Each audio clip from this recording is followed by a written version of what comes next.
बहुत पहले की बात है। एक गांव में रामू नाम का व्यक्ति रहता था। उसके माँ बाप बचपन में ही गुजर चुके थे।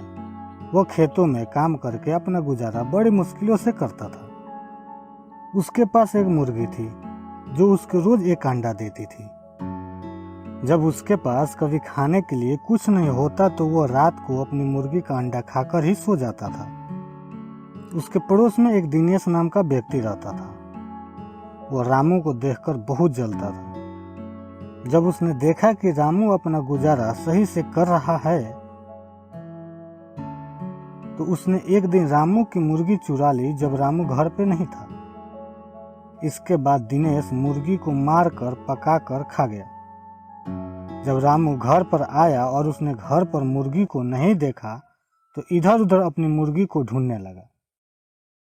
उसने मुर्गी के कुछ पंख दिनेश के घर के बाहर देखे।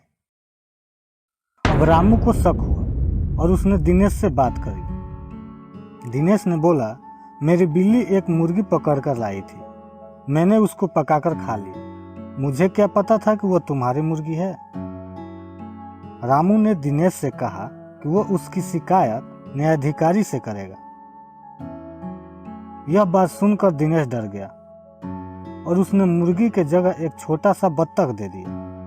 रामू ने उस बत्तख का पालन पोषण करने लगा, जिससे कुछ ही दिन बाद बत्तख बड़ा हो गया और अंडा देने लगा। अब रामू पहले के जैसे जब रात में खाना नहीं होता तो बत्तख का अंडा खा के सो जाता था।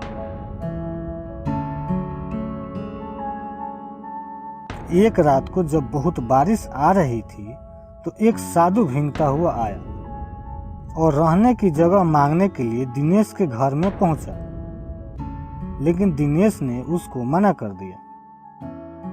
इसके बाद वह रामू के घर गया। रामू ने उसको रहने के लिए जगह दी और खाना खिलाया।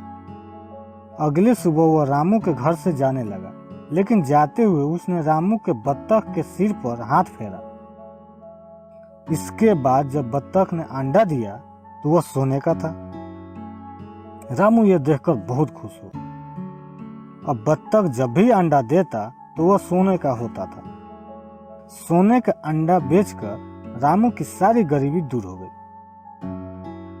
लेकिन फिर भी वह साधारण जिंदगी ही जीता था। एक दिन दिनेश ने बत्तख को अंडा देते हुए देख लिया और वह न्यायाधिकारी के पास गया। वह न्यायाधिकारी से बोला कि रामू ने कल मेरा बत्तख चुरा लिया है। जब न्यायाधिकारी ने रामू से पूछा तो उसने सारी बात बताई, किस तरह दिनेश ने उसको बत्तख दिया था। न्यायाधिकारी ने कहा, मैं इसका फैसला कल करूंगा और बताऊंगा यह बत्तख किसको मिलेगी। बत्तख ने रोज की तरह न्यायाधिकारी के पास भी सोने का अंडा दिया। अगले दिन न्यायाधिकारी ने दोनों को सामान्य अंडा दिखाया और कहा कि कल तुम्हारा बत्तख ने दिया है।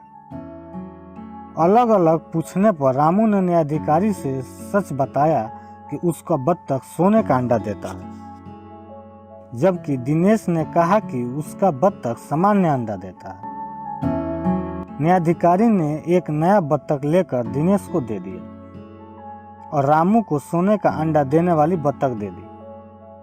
रामू दोबारा सोने का अंडा देने वाली बत्तख पाकर खुश हुआ। इस कहानी से हमें यह सीख मिलती है कि हमें कभी भी लालच नहीं करनी चाहिए और दूसरों को देखकर ईर्ष्या नहीं करनी चाहिए।